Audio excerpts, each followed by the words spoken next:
don't know if you guys have been keeping up at all with the game FragPunk, because the game isn't really like that big, but I personally just thought it looked cool. Yeah, I want to show you guys the trailer for it, and then we're gonna talk about it a little bit, what it's about and stuff like that. And as always, I'd love to hear your guys' opinions of it if you have any. Yo! Hate rules? FragPunk's here to spice them up! We're the 5v5 FPS that lets you bend the rules with cards. Cards can literally do anything. They can beef you up, they can change the weather, they even interact with each other, so you can blast people up even more. Or find foes when they try to be sneaky. Crush them with massive force. But remember, they've got tricks of their own. If you're down on luck, then you better have a good team with you. And if a game is ever too close to call, then be ready to duke it out one-on-one till the last one stands. Bend the rules in FragPunk! Yeah.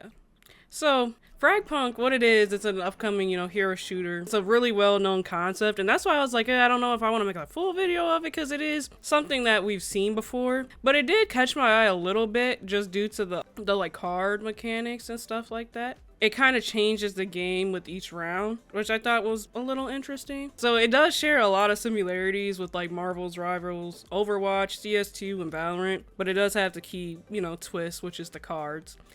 So what it is like between rounds, players draw these cards, and that pretty much brings like these like game-changing modifiers, I guess you could say.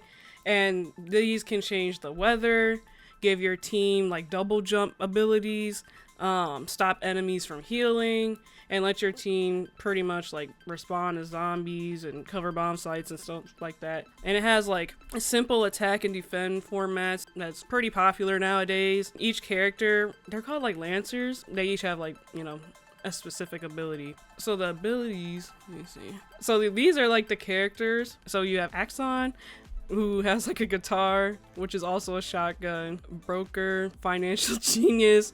I don't really know how that's gonna play into the shooter aspect, but hey. Corona, which is a former decorated warrior.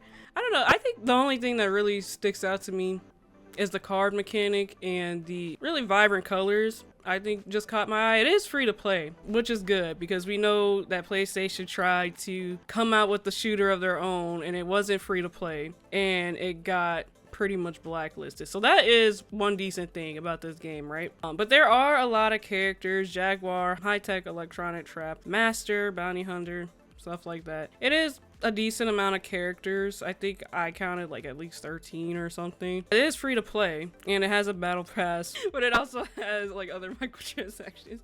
But for it to be free to play, I would try it. I would at least give it a try. It's coming out on PS5, Xbox, and PC. And in my opinion, it is a bit overdone. They said they're competing with CS2. A lot of people think that it's more so in line with like Valorant, and I do kind of agree. I think it does give Valorant a lot, but yeah, if it's for free, it's for me. It is copy and paste. It is.